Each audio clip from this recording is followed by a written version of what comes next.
काफी बातें, कितनी अच्छी अच्छी बातें बताई है, घर परिवार में रहते हुए भी, और कैसे बाहर कैसे अपना टाइम निकाल के उस परमात्मा को याद करें।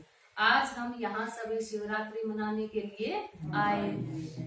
देखो, शिवरात्रि मनाते हैं, शिव जयंती कहते हैं इसको, और वैसे किसी का होता है तो जन्मदिन भी कहते, जन्मदिन मनाते हैं। लेकिन शिवरात्रि और जन्मदिन कितना अंतर है। ये हम ये चीजें क्यों मनाते हैं? शिव जयंती, शिवरात्रि ये यादगार रूप में मनाते हैं।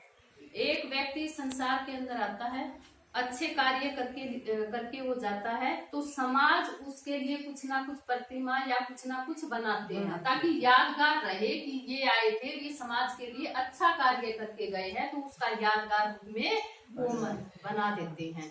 तो इसी प्रकार परमात्मा जब इस धरती के ऊपर आते, शिवरात्रि का कि परमात्मा जब इस धरती के ऊपर आते हैं, तो इस धरती के ऊपर आकर के सबसे अच्छा कार्य करते। सबसे अच्छा कार्य कौन सा करते हैं? कि जब परमात्मा इस धरती के ऊपर आते हैं तो चारों तरफ क्या फैला हुआ होता है? भ्रष्टाचार है, पाप है, अज्ञानता है, धर्म है, वो अधर्म हो जाता, और सभी उस परमात्मा को पुकारते हैं कि हे परमात्मा, अब आप इस धरती के ऊपर आओ और आकर के हमारा जीवन सुखदायी बनाओ। तो उसको हम यादगार रूप में भी याद करते आए थे। तो अब तक यादगार रूप में हम कैसे याद करते आए, कैसे हमने ये प्रतिमा उस परमात्मा की बनाई और उसको बना करके हमने उसको याद किया। तो कहते हैं एक समय था जब ये सृष्टि बहुत अच्छी थी, माना आज जो गिरावट है इतनी गिरावट नहीं थी। तो उस समय जो हमारे ऋषि मुनि तपस्वी तपस्या करते थे और वो सारा वातावरण देखते थे, वातावरण बहुत अच्छा होता था। तो कहते हैं परमात्मा आज का टाइम ये कितना अच्छा है, ये व्यक्ति के अंदर थोड़ी सी गिरावट आई, अगर ये गिरावट ठीक हो जाए तो और ज्यादा अच्छा हो जाए। अगर ये गिरावट इसी तरह चलती रही तो इस समाज के अंदर फिर कितना बुरा हाल होगा। तो क्या करना चाहिए? आप अपने रूप की पहचान दो, ताकि हम आपको याद करें, जो इतनी सुंदर दुनिया जो आपने बनाई।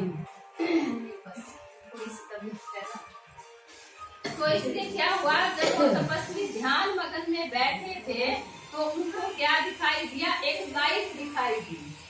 लाइट दिखाई दी तो देख करके बड़े खुश हुए, अंगूठे की तरह, इसको तो अंगूठे की तरह वो लाइट दिखाई दी।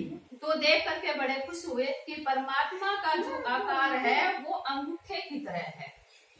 तो उन्होंने कहा कि अब हम दुनिया के सामने कैसे प्रत्यक्ष करें इसको।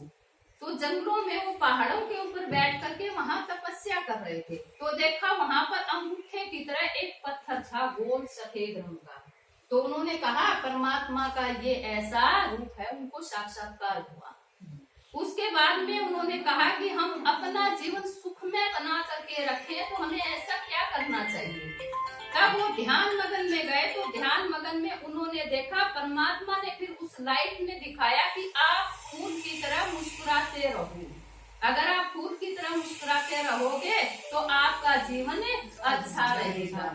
अब उन्होंने वो बात करवाई, साक्षात्कार हुआ। तो वहां पर जो फूल आदि लगे हुए थे, तो उन्होंने क्या सोचा, ये फूल तोड़ करके इसके ऊपर चढ़ाने हैं। तो वहां फूल तोड़ करके उसके ऊपर चढ़ाने शुरू कर दिए। फिर परमात्मा ने दिखाया तुम्हारे अंदर अगर आपस की एक दूसरे के प्रति कड़वाहट है, ईर्ष्या, द्वेष है, नफरत, घृणा है, तो जैसे ये पत्ते दिखाए आग धतूरा, कि ये जैसे कड़वा होता है, तो अंदर की जो कड़वी बातें है ना, इसी तरह जो तुम्हारे मन के अंदर आए वो कड़वी बातें इसके मेरे ऊपर चढ़ा देना। ठीक है। तो वहां पर जो आग धतूरा खड़े थे, तो वो पत्ते तोड़ करके उसके ऊपर चढ़ा दिए। फिर परमात्मा ने कहा कि तुम्हें आपस का तुम्हारा प्यार स्नेह बना रहे, उसके लिए क्या करना, अपना जो दिल है, आत्मा है, उसको दूध की तरह प्योर साफ रखना। क्योंकि दूध को पवित्र मानते हैं, तो परमात्मा ने वो दूध दिखाया कि ऐसे रखना। तो बाद में क्या किया कि दूध और पानी मिलाया और उसके ऊपर चढ़ाना शुरू किया। भगवान ने कहा था दूध जैसा अपना मन पवित्र रखना है।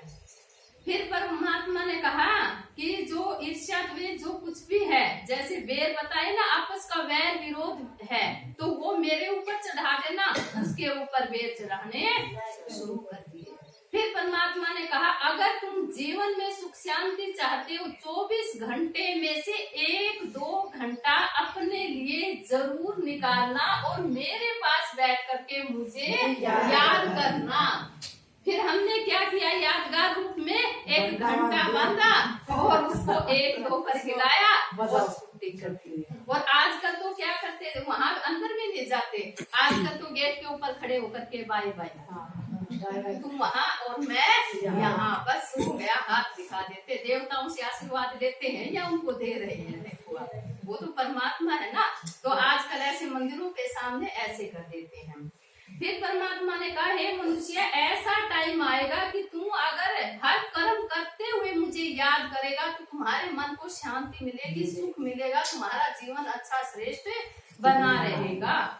लेकिन हमने क्या किया, एक टोकना ऊपर बांधा और उसके अंदर छेद किया और बूंद बूंद उसके ऊपर बढ़ती रहे। हम हर कर्म करते हुए तुझे याद कर सकते, तो वो हमने किया। तो ये सब कुछ देखो परमात्मा के साथ, परमात्मा ने बताया क्या शिव ने, और हमने किया क्या। तो परमात्मा भी सारी बातों को हमारे को सहन करते रहे। क्यों? क्योंकि हम परमात्मा के बच्चे हैं। वो कहते हैं ना, माँ बाप के सामने बच्चे जब वो करते हैं पीछे से, तो वो देखते रहते हैं कि बच्चों ने क्या किया क्या किया। जब सामने आते हैं एकदम, तो फिर वो, तो इसलिए फिर शिव के ऊपर ये चीजें हम चढ़ाते आए हैं। और आप देखोगे किसी देवता के ऊपर ये चीजें चढ़ाते हैं क्या? देवता के ऊपर दूध पानी मिला करके चढ़ाया है क्या? आग धतूरा देवता के ऊपर चढ़ाया है क्या? और कभी देवताओं के ऊपर प्रसाद चढ़ा के आते हैं तो वो आपसे अपने घर में लेकर के लेके आते हैं ना, और सभी को बांटते हैं। कभी आग धतूरा घर में लेकर के आए हैं क्या? नहीं लेकर के आए ना। तो परमात्मा ने कहा क्या था कि कड़वी बातें वो मुझे मेरे ऊपर चढ़ा दो। इसलिए हमें शिवरात्रि का अर्थ क्या होता है कि जब इस संसार के अंदर अज्ञान, जैसे रात के टाइम क्या होता, अंधकार होता है, बाहर जाएंगे दिखेगा नहीं, तो आज इस संसार के अंदर अज्ञानता रूपी रात्रि चारों तरफ छाई हुई है। और भगवान ने अपना आने का टाइम बचाया था, और उसी के अकॉर्डिंग वो अपने धरती पे आते हैं। उन्हें 5-6 निशानियां बताई थी इसकी, शिवरात्रि की जो मनाते हैं। तो उसमें क्या बताया था कि मैं जब धरती के ऊपर आऊंगा, किस समय आऊंगा, ऐसे समय पर आऊंगा जब धर्म है वो अधर्म हो जाएगा, पाप चारों तरफ बढ़ जाएगा, कन्या है अपने मुख से वर मांगेगी, हर चीज के अंदर मिलावट होगी, और गौ उसको माँ कहते हैं, उसको एक समय का चारा नहीं मिल पाएगा। अनाज हर चीज है पैकेटों के अंदर बंद होगी, हर चीज के अंदर मिलावट होगी।